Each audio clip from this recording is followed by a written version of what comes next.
What's going on, everyone? So this is just an update off of yesterday's video about the European Super League. It has crumbled. It is no longer. I'm hearing that Atletico are just drawing out of it now as well, coming out, and one of the Milan teams. All the English clubs are out of it. And look, they look like complete and utter idiots right now, these owners. The greed, as I said, the morals, everything's gone down the drain for them. They thought they were going to have a different outcome. They were saying, look, don't expect us to change our plans. Look where that got you. Idiots. It's a great day, and it happened last night, a lot of it. But I wanted to do the video today, and just talk about it because, as I said yesterday, so many of us were in a certain state of anxiety about it and worried about the future of if there was going to be any football, what it meant for everything. Transfers, World Cups, Europeans, Championships. They were being told they weren't allowed to be playing in that if they were in this league. It was a lot of concerns for several days since this news broke. And in terms of mental health and stuff with the pandemic and everything right now as well, this is a huge win.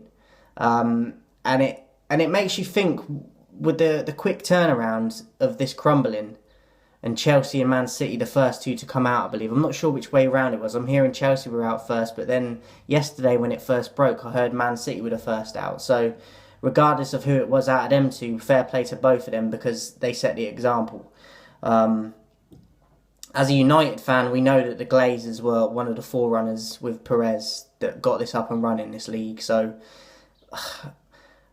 as I said yesterday, they're probably looking at it as like, oh, well, even if it doesn't go ahead, people will forget about it. And no, we won't. We won't. Ed Woodward as well resigned yesterday, and he has destroyed Manchester United since he come to this club and has all the power in this club. The Glazers might have ownership of the club and be the top boss, but in terms of everyday running of the facilities at Manchester United in Carrington, Ed Woodward is the man that rules with the iron fist. And it's a huge win that he resigned yesterday.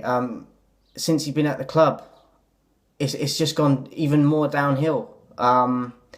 So this is a huge win, and I couldn't be happier. So look, it's a great day for football. It was great yesterday when the news broke. I'm just glad because all this greed and everything has been shown that they didn't win. And the fact that they are like they are, it makes it even better because it's like, get out of here. You thought you was going to have a different outcome and you can treat people like that.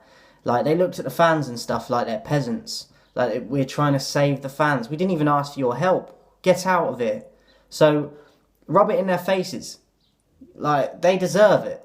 And I'm just glad, I'm happy we've got our football back. But now these owners have to go. Like, Woodward's gone, the Glazers now need to go. And for the other teams as well. I wish them that for the other teams, because if they're anything like the Glazers, and a lot of them are, because they signed up for this league thing in the first place, you need them out of your club. Because even though this league is not going ahead now, their true colours were shown, the fact that they even signed up to this in the first place. Behind closed doors, secrecy, like snakes that they are. Cowards that they are. So I'm glad that this has happened. I'm so happy for football and for fans in general, because it's all about, it's not just the big clubs that were in this league, it's about the smaller clubs that are also affected by it, and it trickles down into the pyramid of football. So I'm so happy that we've got this result, but it makes me think that why can't we have this quick turnaround with other things in just society and life, like racism, like poverty, like paedophilia, sex trafficking? Do you know what I mean? Why have we not got this same response in society when it comes to all these things? Because we can clearly make a change when we all come together like this. So that makes me question things in that sense of it. But in terms of football, I'm just so happy right now. So as I said, I wanted to just do a quick video on it today to finalise it. As I said earlier in the update for the Transfer Tuesdays, that will be back next Tuesday. I didn't do it yesterday, as I said, because I didn't know how the transfers and that are all going to be affected. But the news broke late last night that it's crumbled and that league is no longer happening. So couldn't be more happy. We've still got the Champions League and everything. So I'm happy. I hope you guys are too. I'll speak to you guys soon.